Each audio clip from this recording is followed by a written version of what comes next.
এবছর বাংলাদেশ থেকে হজে যাবেন ৭৮,৫০০ জন, যার মধ্যে প্রায় ৪,৫০০ জন যাবেন সরকারি উদ্যোগে, বাকিরা বেসরকারি এজেন্সির মাধ্যমে। বেসরকারি ব্যবস্থাপনার যাত্রীদের যাত্রা সহজ ও নিরাপদ করতে চালু হয়েছে প্রি অ্যারাইভাল নুসুক কার্ড। সোমবার রাজধানীর একটি হোটেলে এ কার্যক্রমের আনুষ্ঠানিক উদ্বোধন হয়। প্রথমবারের মতো প্রি অ্যারাইভাল নুসুক কার্ড চালু হয় হজ ব্যবস্থাপনায় নতুন দিগন্ত উন্মোচিত হয়েছে বলে মন্তব্য করেছেন প্রধানমন্ত্রীর উপদেষ্টা মাহাদি আমিন। প্রথমবারের মতো আজকে আমাদের হাজী সাহেবরা দেশ থেকে প্রি অ্যারাইভাল নুসুক কার্ড পেতে যাচ্ছেন। এটি আমাদের হজ ব্যবস্থাপনাকে আরো আধুনিক এবং সহজ করার জন্য একটি বড় স্টেপ ফরওয়ার্ড।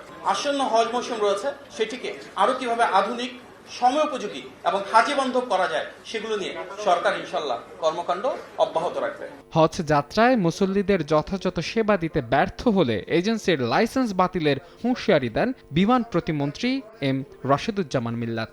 যারা ঠিকভাবে পারফর্ম করবে না বা হাজিদেরকে ভালোভাবে যেভাবে নেওয়ার কথা এবং আনার কথা এবং সেখানে ট্রিটমেন্ট দেওয়ার কথা, সেগুলি যদি সুন্দরভাবে না করা হয়, তা তাদের এজেন্সি লাইসেন্স ক্যান্সেল করা পর্যন্ত যাবে, এই মর্মে তিনি একটা বাণী দিয়েছেন। প্রযুক্তি নির্ভর এই কার্ডের মাধ্যমে হজ ব্যবস্থাপনা সুষ্ঠু হবে বলে আশা সংশ্লিষ্টদের।